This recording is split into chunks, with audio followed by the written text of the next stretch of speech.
Hello દોસ્તો, આપ સર્વેનું સ્વાગત છે આપણી ચેનલ હેલ્પ ઇન ગુજરાતીમાં. આજના વિડીયોમાં વાત કરીશું કે જમીનનો નકશો કેવી રીતે મેળવવો, ક્યાંથી મેળવી શકાય છે, અરજી કેવી રીતે કરવી, ઓનલાઈન નકશો મેળવવા માટે શું કરવું જોઈએ વગેરે તે માહિતી મેળવીશું. તો આ વિડીયોની મદદથી તમે ઓનલાઈન અને ઓફલાઈન નકશો કેવી રીતે ડાઉનલોડ કરી શકો એ માટે માહિતી આપેલી છે, જેથી વિડીયોને અંત સુધી જુઓ. હવે પહેલાં જોઈએ કે આ વિડીયોમાં કયા કયા ટોપિક કવર કરેલા છે જે તમે અહીંયા જોઈ શકો છો. તો આ વિડીયોમાં જમીનનો નકશો એટલે શું એ માહિતી મેળવીશું.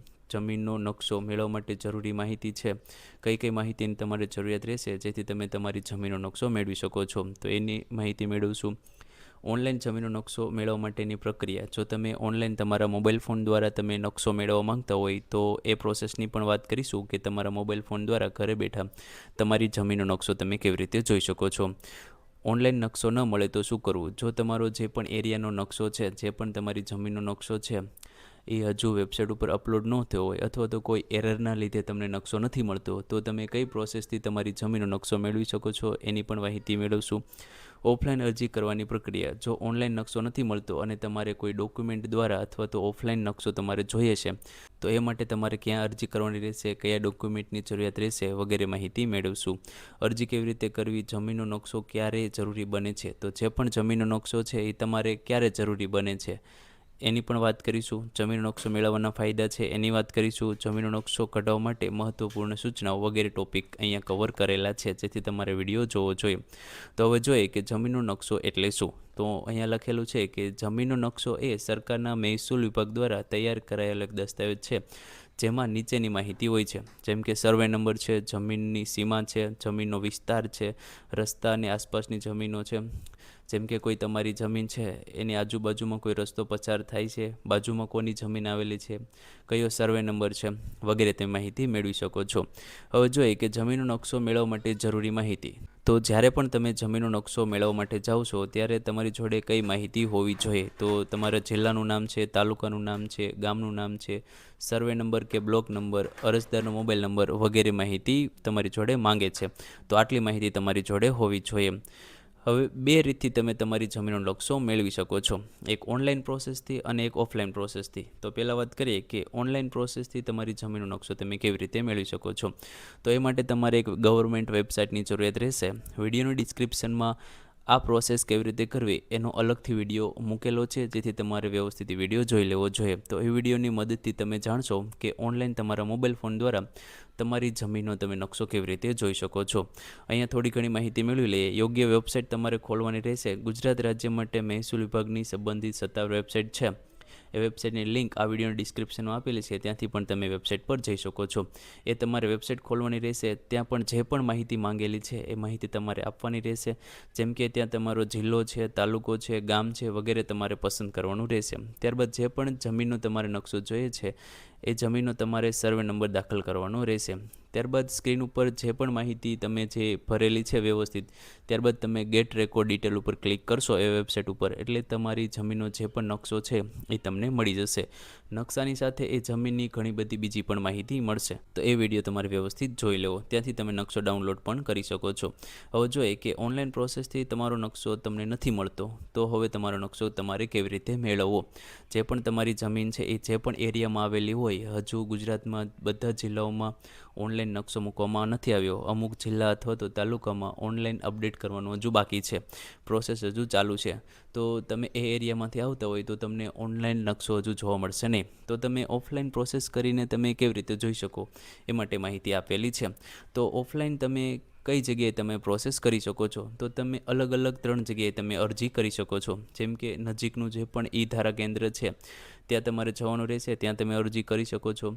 તાલુકા મામલતદાર કચેરીમાં તમે અરજી કરી શકો છો, અથવા તો જિલ્લા જમીન રેકોર્ડ કચેરી છે ત્યાં નકશા માટે તમે અરજી કરી શકો છો. તો આમાં 3 જે ઓપ્શન તમને આપેલા છે એમાં કોઈ પણ જગ્યાએ તમે અરજી કરી શકો છો. હવે જોઈએ કે ઓફલાઈન અરજી કરવાની પ્રક્રિયા કઈ છે. તો જ્યારે પણ તમે ઓફલાઈન અરજી કરવા માટે જાઓ છો એ પહેલાં તમારી જોડે કયા ડોક્યુમેન્ટ તૈયાર હોવા જોઈએ. તો ડોક્યુમેન્ટની વાત કરીએ તો તમારી જોડે આધાર કાર્ડ હોવું જોઈએ, 7/12નો ઉતારો અને 8 પણ હોવું જોઈએ, જમીનનો સર્વે નંબર હોવો જોઈએ, મોબાઈલ નંબર અને અરજીપત્રક. અરજીપત્રક જ્યાં તમે અરજી કરો છો ત્યાં તમારે મેળવી લેવાનું રહેશે. તો આટલા ડોક્યુમેન્ટ તમારી જોડે હોવા જોઈએ. હવે જોઈએ કે અરજી કેવી રીતે કરવી. તો અરજી કરવાની એક પ્રોસેસ છે. જ્યાં પણ તમે અરજી કરો છો ત્યાંથી તમારે એક ફોર્મ મેળવવાનું રહેશે કે નકશો મેળવવા માટેનું ફોર્મ જોઈએ છે. તો તમને એક ફોર્મ આપી દેવામાં આવશે. એ વ્યવસ્થિત તમારે માહિતી ભરવાની રહેશે. જે પણ ડોક્યુમેન્ટ માંગેલા છે એ ઝેરોક્સ તમારે જોડે જોડવાની રહેશે. તમારી જોડે થોડી ઘણી ફીસ પણ માંગી શકે છે, ફીસ ભરવાની રહેશે, ફોર્મ સબમિટ કરવાનું રહેશે અને થોડા દિવસો અથવા તો થોડા સમય બાદ તમને નકશો આપી દેવામાં આવશે. તો આ પ્રોસેસથી તમે નકશો ત્યાંથી મેળવી શકો છો. હવે જોઈએ કે જમીન નકશો ક્યારે જરૂરી બને છે. તો જમીનની ખરીદ કે વેચાણ તમારે કરવું હોય ત્યારે નકશાની જરૂર પડે છે. બેંક લોન લેવી હોય ત્યારે, વારસાઈ નોંધણી કરવી હોય ત્યારે, જમીનની માપણી કરાવી હોય ત્યારે પણ નકશાની જરૂરિયાત પડે છે. તમારી જમીનનો કોઈ કોર્ટ કેસ ચાલુ હોય તો ત્યાં પણ તમારે જરૂર પડે છે. બાંધકામની મંજૂરી લેવી હોય ત્યારે પણ જમીનના નકશાની જરૂરિયાત પડે છે. તો આમાંથી કોઈ પણ પ્રોસેસ માટે તમારે જમીનના નકશાની જરૂરિયાત પડે છે, જેથી તમારે જમીનનો નકશો કઢાવી લેવો જોઈએ. જમીનના નકશા કઢાવવાના ફાયદા કયા છે. તો ફાયદાની વાત કરીએ તો જમીનની ચોક્કસ સીમા જાણી શકાય છે. તો તમારી જે પણ જમીન છે એ માપ સાથે તમે સીમા જાણી શકો છો. કારણ કે જે પણ નકશો તમે ડાઉનલોડ કરો છો અથવા તો ઓફલાઈન પ્રોસેસથી મેળવો છો એ માપ સાથે લખેલો હોય છે, જેથી તમે ચોક્કસ સીમા જાણી શકો છો. ત્યારબાદ માલિકી સંબંધિત વિવાદ ટાળી શકાય છે. તો એમાં તમારો કોઈ વિવાદ ચાલતો હોય તો નકશો બતાવીને તમે વિવાદ ટાળી શકો છો. ખરીદી પહેલાં જમીનની ચકાસણી કરી શકાય. તો જે પણ તમે જમીન ખરીદવા માંગો છો એ પહેલાં તમારે નકશો જોઈને તમે એ વ્યવસ્થિત ચકાસણી કરી શકો છો કે જમીન ક્યાં સુધી ફેલાયેલી છે, કેટલા એરિયામાં આવેલી છે વગેરે તે માહિતી મેળવી શકો છો. લોન પ્રક્રિયામાં ખૂબ જ મદદરૂપ બને છે. જ્યારે તમે લોન લેવા માટે જાઓ છો, જેમ કે ખેતીવાડી માટે જે ગવર્મેન્ટ લોન આપે છે જેને ધિરાણ કહેવામાં આવે છે, તો એ માટે પણ નકશો જરૂરી બને છે. હવે જોઈએ કે નકશો કઢાવવા જાઓ ત્યારે તમારે કઈ સૂચનાઓનું ધ્યાન રાખવાનું છે. તો પહેલું છે, હંમેશા સત્તાવાર સરકારી વેબસાઇટ અથવા તો કચેરીનો જ ઉપયોગ કરો. તો અત્યારે ઘણી બધી ફ્રોડ વેબસાઇટ છે જેમાં તમે તમારો બધો ડેટા આપી દો છો જમીનને લગતો, એ ડેટાનો મિસયુઝ પણ થતો હોય છે.